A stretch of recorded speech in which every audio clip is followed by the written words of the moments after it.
Ah, vous entendez mon doigt? D'autres fois, c'est simplement que on me demande de faire quelque chose que peut-être j'ai jamais fait jusque-là et j'ai besoin de savoir comment faire. Et puis peut-être aussi pour maintenir ou peut-être revenir sur une bonne relation avec quelqu'un ou bien d'autres choses encore. Combien de fois est-ce que je me dis, si Dieu avait mis plus de sagesse dans ma petite tête avant la naissance, ça m'aurait bien servi. Mais la Bible nous encourage, hein. Si quelqu'un manque de sagesse, qu'il fasse quoi? Qu'il demande à Dieu. Oui, qu'il la demande à Dieu. Et je suis content que dans le livre de Proverbes, il y a tant et tant de pépites de sagesse, vraiment les petits joyaux là, qui nous sautent aux yeux dans la lecture et qui nous aident à mener une vie qui est heureuse, réussie, et puis de ce quoi qui plaît à Dieu. Peut-être vous vous souvenez de la première pépite qu'on a vue, hein, qui dit que l'Éternel donne la sagesse. De sa bouche sortent la connaissance et l'intelligence. Je vous ai partagé aussi un de mes préférés, c'est dans le chapitre 3, versets 3 à 5, et qui dit ceci: confie-toi à l'Éternel de tout ton cœur et ne t'appuie pas sur ta sagesse. Reconnais-le dans toutes tes voies et il fera quoi? Aplanir tes sentiers. Oui. Alors, on arrive à un troisième aujourd'hui. Il y en a tellement. Il fallait que je fasse un choix. Voilà mon choix pour ce matin. C'est le Proverbe chapitre 28, verset 13. C'est clair, là? C'est un peu flou? C'est un peu flou. Je suis de mauvais côté.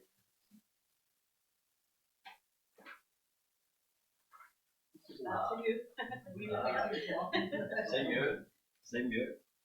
Voilà.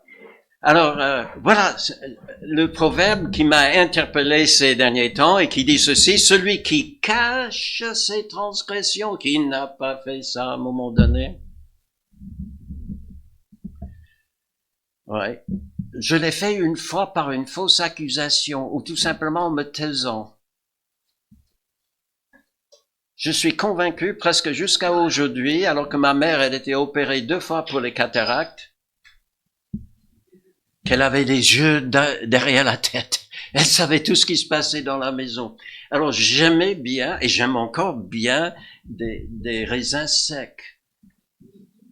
Et elle gardait un bocal à la maison pour en faire des gâteaux, hein, des choses comme ça. Et c'était trop tentant. Hein. C'était trop tentant. Alors je regarde partout. Il n'y avait personne. Alors j'en ai pris.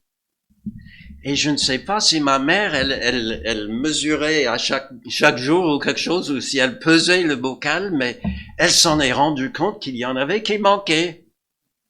Et elle nous a demandé à tout le monde, qui a fait ça? Forcément, je me suis pas dénoncé, hein. Non, j'ai caché la chose, laissant supposer que peut-être c'était un autre, qui n'a pas fait ça. Celui qui cache ses transgressions, dit ce proverbe, ne prospère point, mais celui qui les avoue et les délaisse obtient miséricorde. Qui n'a jamais pris des raisins dans un bocal? Qui n'a jamais péché à un moment ou l'autre? Oh, pour vous, c'était peut-être autre chose, hein? Mais on a tous fait. Hein? C'est vraiment un proverbe qui est pour tout le monde. Hein? Et vous le savez bien, c'est pas moi qui porte une accusation ce matin non plus. Hein? Ce verset dans la Bible nous rappelle que l'Éternel lui-même, du haut des cieux, regarde les fils de l'homme pour voir s'il y a quelqu'un, au moins un, qui soit intelligent, qui cherche Dieu. Et qu'est-ce qu'il conclut? Qu'est-ce qu'il voit? Tous sont égarés, tous sont pervertis, il n'en est aucun qui fasse le bien, pas même un seul. Donc c'est vraiment un proverbe pour nous tous, hein, parce qu'on se retrouve tous sous le regard du Seigneur. Et puis il y a cet autre verset que vous connaissez très bien, car tous ont péché et sont privés de la gloire de Dieu. On l'a entendu déjà ce matin. Oui. Et ce constat a poussé l'apôtre Jean à dire que si nous disons que nous n'avons pas de péché, nous nous séduisons nous-mêmes et la vérité n'est point en nous. Eh oui. Je méditais un petit peu ce dernier verset cette semaine. On se séduit.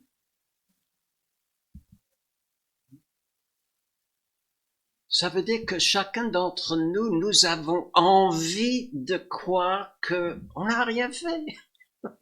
On n'a rien fait. On n'a jamais fait de mal à personne. On veut croire à nos propres innocences. Mais quand on se le dit, eh bien, on se séduit soi-même. Ça nous fait du bien hein, d'imaginer que on est sans faute. Mais l'Éternel du haut des cieux regarde sur les fils de l'homme et il sait ce qu'il en est.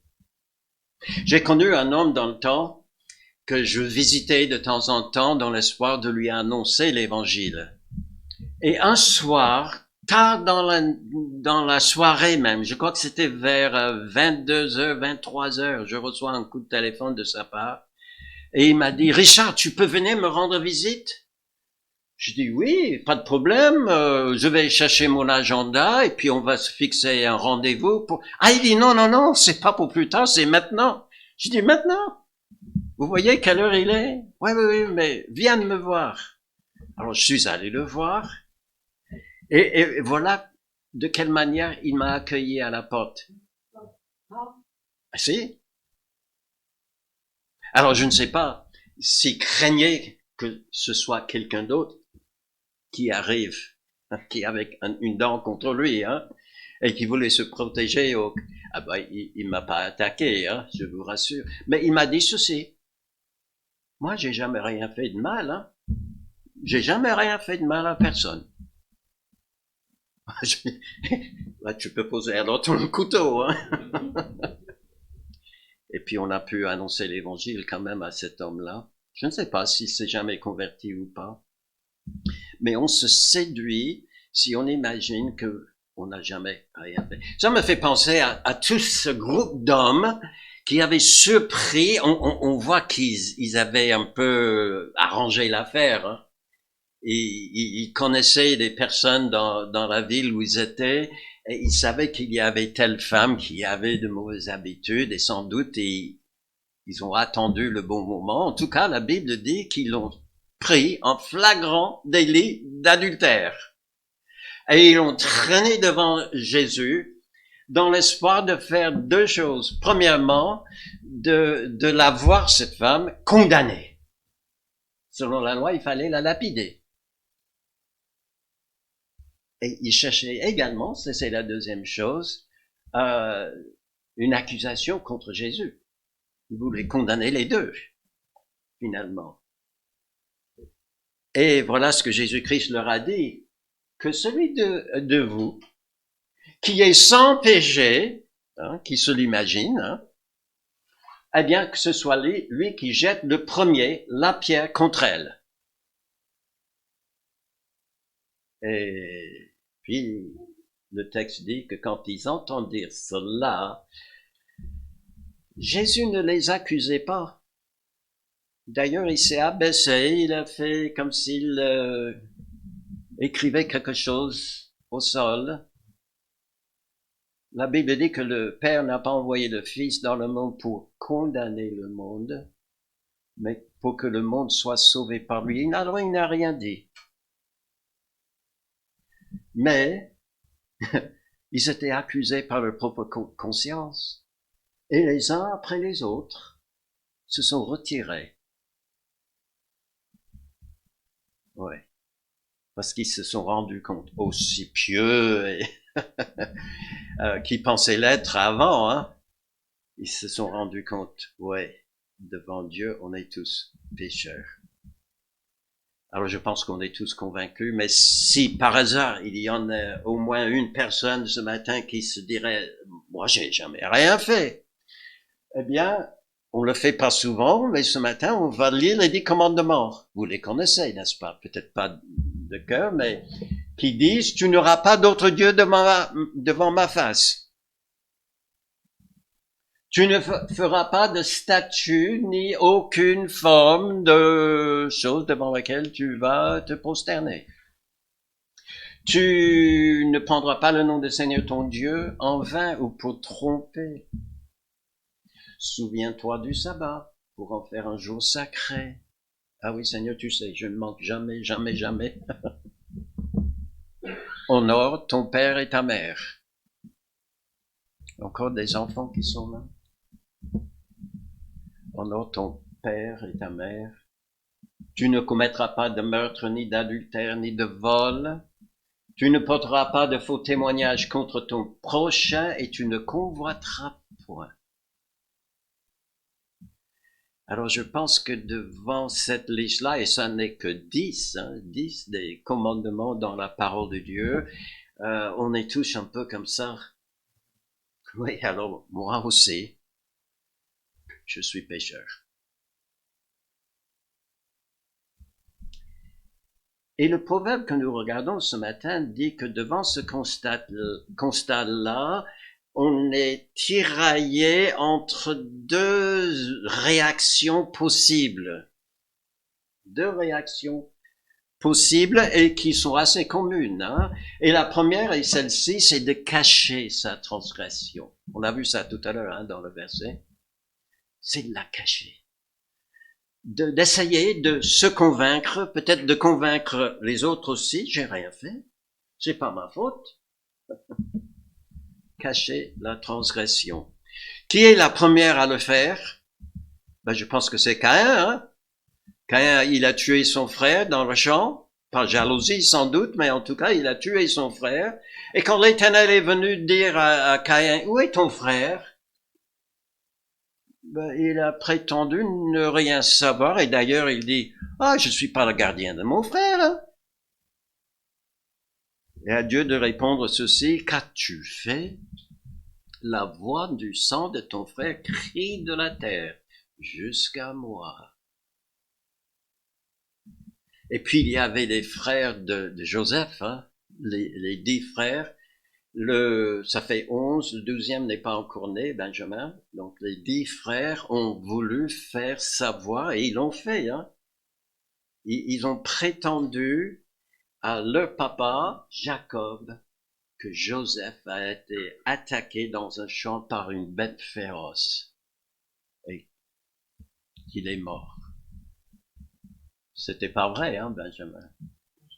Ah, tu sais.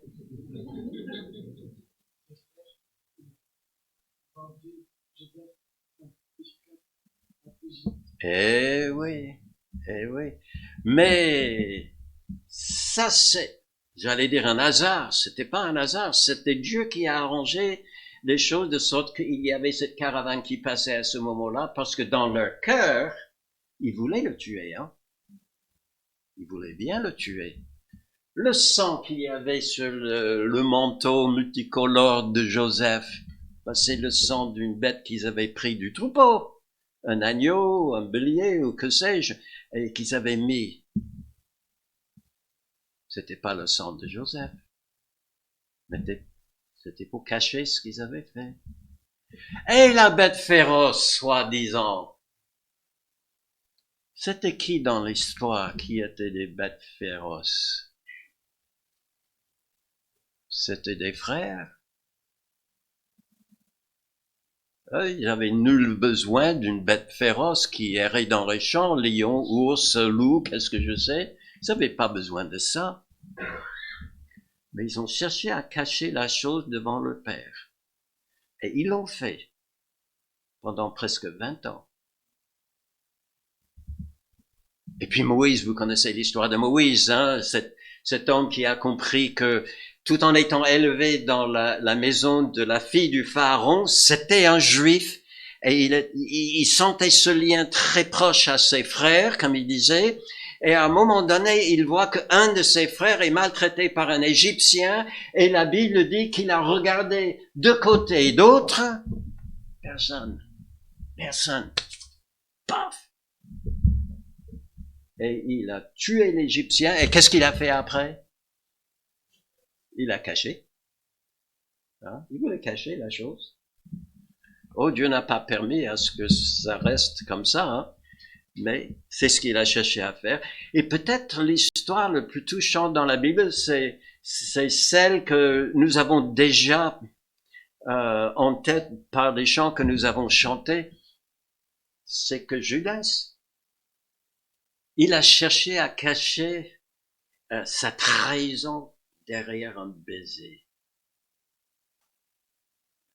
Il voulait faire croire à tous les autres disciples qui étaient encore là, hein, présents, que je l'aime bien. Ou les autres qui étaient venus pour arrêter Jésus-Christ, ils savaient ce qu'il en était. Mais les autres disciples qui étaient là, est-ce qu'il avait pu penser, imaginer un instant qu'il pouvait tromper le Seigneur lui-même? En tout cas, c'est terrible. Il cherche à cacher. Est-ce qu'on peut prospérer en cachant nos transgressions? Je pense à David, qui avait péché par rapport à un couple, Uri, son épouse Bathsheba. Il a violé l'un, tué l'autre, mais il a tout fait pour essayer de cacher ce qu'il avait fait. Et puis l'Éternel, personne, il a assez bien réussi, hein, son affaire. Mais il a oublié le verset que nous avons vu tout à l'heure qui dit que l'Éternel du haut des cieux, il regarde les fils de l'homme. Ou comme Moïse, il regarde à droite, il regarde à gauche, mais il oublie de regarder en haut. Il me voit. Et Dieu envoie Nathan vers David, et David va dire ceci finalement: tant que je me suis tu, mes os se consumaient, je gémissais toute la journée, car nuit et jour ta main s'appesantissait sur moi. Ma vigueur n'était plus que sécheresse, comme celle de l'été. Prospérité? Pas du tout. Il a compris qu'en cherchant à cacher ses transgressions, il ne pouvait pas prospérer. Vous savez, c'est pas différent aujourd'hui, hein. Je me souviens quand j'avais pris, hein, je les avais convoités, hein, ces raisins secs qui étaient dans le bocal. Et elles étaient bonnes, hein. Ils étaient très très bons, jusqu'à ce que je les ai mis dans la bouche, et puis il fallait que je pense comment est-ce que je vais cacher la chose. Et venait le moment, et dans vraiment des sanglots que je devais admettre à ma maman, c'est moi qui l'ai fait. Heureusement, c'est pas la seule réaction qu'on peut avoir, hein. Oui, c'est naturel. On veut le cacher, on veut garder notre bonne réputation, ou que sais-je. Mais il y a une autre réaction, c'est de l'avouer et de la délaisser. Alors, avouer signifie tout simplement l'admettre. L'admettre à soi-même déjà, mais l'admettre et en prenant la pleine responsabilité. Ne pas en cherchant dire que voilà, c'était pas moi, c'était quelqu'un d'autre, c'était pas ma faute, j'étais obligé. S'il n'y avait pas telle circonstance atténuante, je l'aurais jamais fait, hein. Non, de prendre la pleine responsabilité et délaisser, c'est de dire stop, je ne le fais plus. Si Dieu m'aide, je vais plus faire une chose pareille. Avouer, délaisser ses péchés. J'aimerais revenir sur la première, c'est d'avouer en posant la question, mais avouer à qui? Si on a compris soi-même qu'on est vraiment le coupable sous les yeux de l'Éternel, à qui est-ce qu'on doit avouer notre faute? Mais je dirais, selon les Écritures, il faut déjà l'avouer à l'Éternel, hein, directement à lui. Le psalmiste a dit ceci: je t'ai fait connaître mon péché. Je n'ai pas caché mon iniquité. J'ai dit, j'avouerai mes transgressions. À qui? À l'Éternel. Et tu as effacé la peine de mon péché. Il avait peut-être peur d'aller devant l'Éternel et admettre ce qu'il avait fait. Mais qu'est-ce qu'il a trouvé? Eh bien, on avoue à Dieu parce que c'est lui qui pardonne. C'est lui qui pardonne. Lui seul qui peut pardonner complètement et pour l'éternité. Le psalmiste, il continue en disant, heureux celui à qui la transgression est remise, à qui le péché est pardonné. Heureux l'homme à qui l'Éternel n'impute pas le péché et dans l'esprit duquel il n'y a plus de fraude. La fraude, c'est ce désir de tromper l'autre. Et quand Dieu enlève la fraude, quand il enlève la tromperie, quand finalement nous avouons à l'Éternel notre faute, qu'est-ce qu'il fait? Il pardonne. Il remet le péché. Oui, on le fait à Dieu parce que c'est lui qui pardonne, et c'est aussi parce que c'est lui qui donne la force de délaisser, parce qu'il faut l'avouer, et si nous sommes vraiment sincères pour admettre que nous avons fait quelque chose qui est mal, nous devons avoir en même temps le désir de dire, par la grâce de Dieu, plus jamais je ferai ça. De délaisser. Et c'est lui qui nous donne. Alors, cette force-là, Hébreux chapitre 12 dit ceci, nous donc aussi, puisque nous sommes environnés d'une si grande nuée de témoins, rejetons tout fardeau et le péché qui nous enveloppe si facilement. Et courons avec persévérance dans la carrière qui nous est ouverte, ayant les regards sur Jésus qui suscite la foi et l'amène à la perfection. Oui, c'est avec les yeux sur Jésus que nous rejetons le fardeau. C'est les regards sur lui que nous rejetons le péché qui nous enveloppe si facilement et qui nous fait tomber. Et c'est par sa grâce aussi, et les yeux fixés sur lui, que nous pouvons nous relever et courir en avant, prenant un nouveau départ avec lui. Il va susciter en nous, non pas le désir de tromper, de faire du mal, mais il va susciter dans nos cœurs la foi. Et il va même l'amener à la perfection. Oui, avouer à Dieu, mais je dirais ceci également, des fois en faisant du mal, eh bien nous faisons du mal aux autres aussi. Des fois le péché est juste quelque chose que nous avons fait en secret, on était là tout seul, mais quelquefois on fait du mal aussi aux autres. Et là, je crois que la Bible est très très claire. Nous devons avouer la chose à la personne à qui nous avons fait tort. Et s'il s'agit de quelque chose peut-être comme quelque chose de volé, eh bien nous allons faire restitution. Voilà la loi en Israël. Hein.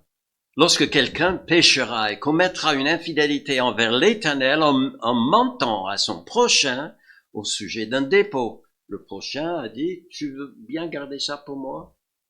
D'accord, d'accord. Il a mis quelque chose en dépôt chez nous. Et puis après, on a menti. Un objet confié à sa garde, une chose volée ou soustraite par fraude, en disant avoir trouvé une chose perdue ou en faisant un faux serment sur une chose quelconque de nature à constituer un péché, si c'est le cas, eh bien, lorsqu'il péchera ainsi et se rendra donc coupable, qu'est-ce qu'il doit faire? Ben, il va restituer la chose qu'il a volée ou soustraite par fraude, la chose qui lui avait été confiée en dépôt, la chose perdue qu'il a trouvée, ou la chose quelconque sur laquelle il a fait un faux serment. Il la restituera en son entier, et il va ajouter un 5e en plus, et la remettra à son propriétaire le jour même où il offrira son sacrifice de culpabilité. Vous vous souvenez de Jésus-Christ qui a dit que si vous avez quelque chose, ou plutôt votre frère, il a quelque chose contre vous, et vous venez dans le temple pour faire votre offrande, qu'est-ce qu'il faut faire en premier? Il faut aller retrouver le frère, hein, régler la chose avec le frère, et puis alors faire son offrande. C'était exactement ce que disait la loi de l'Éternel. Et si c'est le cas, si jamais l'un ou l'autre a fait du mal, je ne sais pas, à quelqu'un, eh bien, il faut l'avouer, délaisser, restituer. Avouer aussi à ceux qui sont au courant. Peut-être on n'a pas péché directement contre telle personne, mais il y a d'autres personnes autour qui sont au courant. On ne le savait pas, mais ils sont au courant. Ils ont été affectés par notre péché. Il faut l'avouer également. Je pense à cette histoire. Vous vous souvenez de l'histoire de la prise de Jéricho, hein, la ville très fortifiée, construite sur une montagne, mais l'Éternel a fait tomber les murailles, et puis Israël a eu une grande victoire ce jour-là, mais Dieu avait interdit aux soldats de prendre quoi que ce soit pour eux-mêmes. Tout devait être dévoué à l'Éternel. Mais il y avait un certain soldat parmi eux, un certain Akan, que lorsqu'il entrait dans la ville et que la bataille était terminée, oh, ah là, c'est un beau vêtement. Oh, regarde, un lingot d'or. Il est tombé peut-être dans le palais, hein. Je pense pas que tous ceux qui vivaient à Jéricho avaient des lingots d'or chez eux, mais voilà ce il a vu ces choses. Alors c'était trop fort. Il était tenté. Il a pris. Il a caché ça dans sa tente. Puis quelque temps après, Israël devait faire encore une autre bataille contre une petite bourgade de rien du tout finalement par rapport à Jéricho, en tout cas la ville de Haï. Et là, c'était la grosse défaite. Il y avait plus d'une vingtaine de les autres soldats, hein, ces confrères, qui sont morts dans la bataille. Alors quand il a appris des choses à Jéricho quelque temps avant, il ne pensait pas que ça allait affecter de telle sorte ses camarades, mais c'était le cas. Et Josué, il comprenait pas. Il allait vers l'Éternel pour dire, Seigneur, mais qu'est-ce qui se passe? Tu nous as demandé d'aller prendre ce pays, c'est la terre que tu nous as promise depuis le temps d'Abraham. Eh bien, pourquoi est-ce qu'il y a cette défaite? Et c'est Dieu qui a démasqué Achan. Et voilà ce que Josué a dit à ce malheureux de faire. Mon fils, donne gloire à l'Éternel, le Dieu d'Israël, et rends-lui hommage. Dis-moi donc ce que tu as fait. Ne me le cache pas. Et il a fait, hein, j'ai pas eu la place pour dire tout de suite là, mais il a fait devant toute la nation. Il a admis, oui, c'est moi qui l'ai fait. Avouez, avouez. Et un autre proverbe dit que celui qui avoue et qui délaisse son péché, sa transgression, il obtient quoi? Miséricorde. Miséricorde. Qu'est-ce que la miséricorde? C'est un peu comme la grâce. La grâce, on dit que la grâce de Dieu, c'est lorsqu'il nous donne, il intervient en notre faveur alors que nous ne le méritions pas. Il nous fait cadeau, on ne l'a pas mérité, on n'a rien fait pour. Il ne nous demande rien en retour non plus. Mais il nous le fait. Ça, c'est la grâce. La miséricorde est semblable, mais c'est lorsque Dieu constate que nous sommes malheureux et au lieu de nous donner quelque chose que nous ne méritons pas, il ne nous donne pas ce que nous méritons. Sa colère. Oui. Parce que la Bible le dit, hein, quand l'Éternel voit le péché, le salaire du péché, c'est la mort, c'est la condamnation divine. Hein. Et nous méritons, moi le premier, je mérite la condamnation, la colère de Dieu. Mais quand j'avoue, Seigneur, je suis pécheur devant toi. Purifie-moi. Aide-moi à ne plus pécher consciemment contre toi. Qu'est-ce qu'il me fait? Miséricorde. Miséricorde. Oh, ce n'est pas que la colère de Dieu n'existe pas. Si ça existe, mais c'est tombé sur quelqu'un d'autre à ma place. Ça m'a fait penser à une histoire, l'histoire du fils prodigue. Vous vous souvenez de cette histoire-là? Ce jeune homme qui, il avait ras-le-bol de rester à la maison, travailler pour son père, etc. Et puis, probablement selon les coutumes de l'époque, le père venait d'adopter, c'est le mot qu'ils employaient à l'époque, c'est-à-dire de déclarer publiquement que ces deux garçons, parce qu'ils sont deux frères, sont maintenant majeurs. C'est-à-dire, ils héritent à partir de ce moment tous les biens du papa. Alors, celui que nous appelons le prodigue, il a dit, chouette, je prends tout ce qui est à moi. Il est allé voir son frère. Il a dit, je te vends ma part de la maison, des champs et tout ça. On va s'arranger. Et il est parti avec un grand pactole, content et fier comme tout. Mais qu'est-ce qu'il a fait avec tout ça? Il a délapidé, dit la Bible. Et le jour est arrivé, vous savez, des fois, il faut du temps pour gagner de l'argent. Mais on peut le perdre bien vite, hein. Et c'est ce qui lui est arrivé. Et le jour est arrivé, il n'avait même plus de quoi manger, il pouvait pas acheter quoi que ce soit. Et puis la Bible dit, un jour, il est revenu à lui-même, son bon sens. Et il a retourné vers son père, et son père lui a fait quoi? Ouh, je t'avais dit, hein? Pas du tout. Pas du tout. Le père est allé courir à sa rencontre.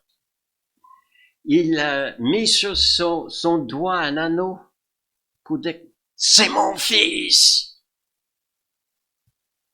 Un beau vêtement. Il a tué le veau gras, fait un grand festin. Parce que son fils, qui croyait sans doute être déjà mort, il est revenu. Et il est là. Où il n'y avait aucune remontrance, rien, aucune critique, aucune condamnation. Il était reçu comme un fils. Pourquoi? Il a avoué. Il est revenu voir son père. Et vous savez, si un homme peut faire ça, notre Père Céleste, il a un cœur qui est aussi grand, plus grand que le nôtre. Alors, je ne sais pas si vous voyez dans ce jeune homme couvert de honte, de tristesse, ou pas. Mais si c'est le cas, sachez que nous avons un Père céleste qui nous aime et qui n'attend que nous venions vers lui pour avouer, oui Seigneur, je suis pécheur devant toi, je le sais, pardonne-moi, reçois-moi comme ton enfant. J'aimerais pouvoir le faire pour tout le monde qui est ici ce matin. Je pense que la plupart, on n'en a plus besoin parce qu'on l'a déjà fait. Mais peut-être il y a quelqu'un qui ne l'a pas encore fait. J'aimerais le faire pour vous. Je peux pas. Mais vous pouvez. Vous pouvez aller vers lui ce matin. Et vous pouvez avouer, délaisser votre péché. Et qu'est-ce que vous allez obtenir? Miséricorde. Miséricorde. Oui, la Bible dit que Dieu est riche en miséricorde pour nous. Et l'apôtre Paul, il a témoigné 2 fois, j'ai obtenu miséricorde, j'ai obtenu miséricorde. Vous vous dites, mais bien sûr, t'es un apôtre, t'es un homme saint. Dans toutes les images que nous avons de toi, tu as un auréole sur la tête. Il dit, oh non, c'est pas moi, hein. Moi, il dit, j'étais auparavant un blasphémateur, un persécuteur, un homme violent. Mais, vous voyez, dans la première partie de la phrase, il avoue, ça c'est moi. Il le fait publiquement. C'est écrit dans la parole de Dieu pour le monde entier, de toutes les générations. Il avoue. Et il dit quoi? J'ai obtenu miséricorde. Parce que j'agissais par ignorance et incrédulité. Mais j'ai obtenu miséricorde. Pourquoi? Afin que Jésus-Christ fasse voir en moi le premier toute sa longanimité, pour que je serve d'exemple à ceux qui croiraient en lui pour la vie éternelle. Voilà la miséricorde et la grâce de Dieu. Et comment est-ce qu'on le reçoit? Eh bien, en croyant en Jésus-Christ. En croyant en lui, oui, parce que c'est lui qui a pris ma place sur la croix. Il a subi la peine, la totalité de la peine, la punition que moi je méritais et que vous avez mérité. Il a tout pris sur lui. Et à la place de cette colère, de cette peine-là, eh bien, qu'est-ce que je reçois si j'avoue, si je délaisse, si je crois en lui? Eh bien, je reçois miséricorde.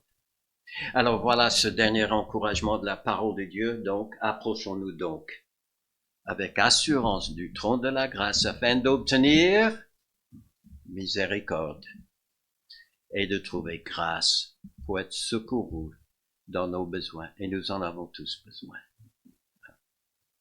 Nous pouvons le recevoir. Et voilà, mes amis, la vraie prospérité. La vraie prospérité ne se juge pas par le montant que vous avez dans votre compte en banque, la grandeur de votre maison, la beauté de votre voiture. On sait la couleur de l'intérieur de la voiture que Nicolas aura la semaine prochaine. Elle est verte. Il a dit, le Seigneur me fait reposer dans de verts pâturages. Ce sera vert à l'intérieur sans doute. Hein. Mais même avec une nouvelle voiture par rapport à celle qu'il a actuellement, il n'est pas plus riche. Hein.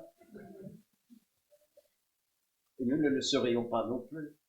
La vraie prospérité, mes amis, c'est de savoir qu'en Jésus-Christ, par la foi en lui, eh bien, nous retrouvons une vraie sainteté dans la miséricorde de Dieu.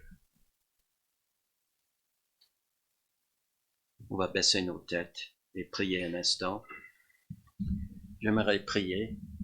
Comme j'ai dit tout à l'heure, je ne peux pas prier pour vous, à votre place en tout cas, mais vous pouvez vous approcher de Dieu. Vous savez, j'ai grandi dans une famille dite chrétienne et dans une église où j'ai entendu semaine après semaine après semaine l'évangile. Mais ce n'était qu'après bien des années que je me suis rendu compte et que je me suis dit à moi-même, moi, j'ai besoin de ce salut. Moi, j'ai besoin de ce sauveur. Alors, si vous êtes là aujourd'hui, adulte, jeune, si vous avez besoin d'un sauveur, il vous attend. Merci notre Dieu ce matin pour ta miséricorde, pour ta grâce envers nous, pauvres pécheurs que nous sommes, que tu veux nous recevoir, tu veux faire de nous tes enfants, tu veux nous élever, nous donner une sainteté beaucoup plus grande que celle que nous aurions pu obtenir par nous-mêmes, parce que nous sommes tous pécheurs. Tu es prêt même à nous revêtir de ta justice. Et je te demande aujourd'hui, Seigneur, de toucher les cœurs qui en ont particulièrement besoin peut-être ce matin, qui le savaient sans doute déjà, mais qu'aujourd'hui doit être jour de décision pour lui, pour elle. Seigneur, touche nos cœurs au nom de Jésus-Christ. Amen. Je pense qu'il y a encore un dernier chant.